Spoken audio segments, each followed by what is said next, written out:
Activision presents Megamania, a new video game for your Atari video computer system. 1, 2, 3, 4, Mega! Megamania! Megamania! It's gonna drive you insane. You got to sit to survive and you got to run to stay alive. Never get it, the day you get it. It's never gonna let you alone. Megamania is a video nightmare because it's impossible to stop. Designed by Steve Cartwright. Megamania! For Activision. Man, the commercials back then. Many of you probably don't even remember or were even alive when that commercial was even aired. Imagination was all part of the gaming experience in those days. It had to be, because the graphics were not good in home console video games. So imagination along with gameplay made the experience what it was back then. I'm not sure what Activision was thinking back then, but instead of spaceships for this shoot 'em up, they decided to use hamburgers, cookies, bugs, radial tires, diamonds, steam irons, bow ties, and yes, dice. And even then, the enemies didn't look much like what they were supposed to be. Even so, it didn't much matter what you were supposed to be shooting. This game had a lot of variety in it, and each of the enemies had different attack patterns. In options 1 and 2 of the game, you can control the direction of your missile by steering it with your controller. In options 3 and 4, your missile streaks up and your blaster will fire single shots only. You'll start with 3 ships, and each ship starts with an energy bar. You'll have to defeat the enemies in that level before your energy bar runs out. You'll get bonus points for each energy unit that you have left at the end of the level. You have it easy at first with the hamburgers. They come at you in a horizontal line and are fairly easy to shoot. Each one that you shoot is worth 20 points. Then it starts getting interesting. The first set of cookies start coming at you in wave-like patterns. Your best option is to stay towards the middle and shoot the ones at the end of the rows while avoiding the ones that may get close. Each cookie is worth 30 points. The bugs are somewhat like the hamburgers, but they dive down towards you as they shoot and can be unpredictable. Each one is worth 40 points. Next come the radial tires. They come in waves much like the cookies, and my strategy is the same.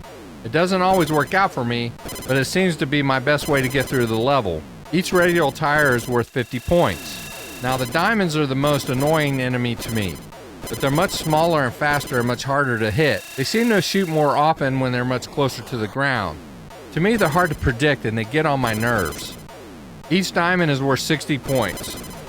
Now the steam irons are like chasing rabbits in the backyard. You just can't get to them sometimes. It's like watching Benny Hill. There are 3 rows. You must shoot at least one in each row before they all come down, or you will lose at least 1 life, because you won't be able to get underneath them to shoot them. And you don't want to get stuck in the middle because of their attack pattern. Each steam iron is worth 70 points. Bow ties are much like the diamonds, but to me they seem easier to defeat, but their attack pattern is the same.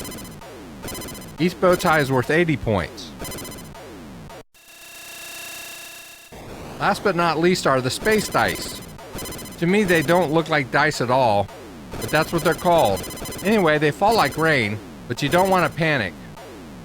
Just avoid the close ones and shoot the ones that are directly above you. Just shift over to the left or right to get the remaining dice as they fall. There's no need to be in a hurry. Each dice is worth 90 points. Once the dice are destroyed, you start all over again with the hamburgers. But the attack patterns for each enemy changes with each level. Things start getting hectic really quick. Since the attack patterns change with each level, you have to learn all the attack patterns all over again in order to advance and get a higher score. If you're good enough, you become an official Megamaniac by reaching 45,000 points. Back in those days, you'd have to take a picture of your TV screen and send it to Activision, but I don't think you can do that now though. I love shooters, and this was one of my favorite shooters for the 2600 back in the day. I played it many hours on my little 13-inch black and white TV. Activision made some great games, and this was no exception. I'll give it a 4 out of 5 stars for playability and presentation. Well, that wraps it up for this review of Megamania for the 2600. While you're here, be sure to subscribe to the channel and turn on your notifications so you don't miss when we post a new video. So with that, have an awesome day, and we'll see you on the next one.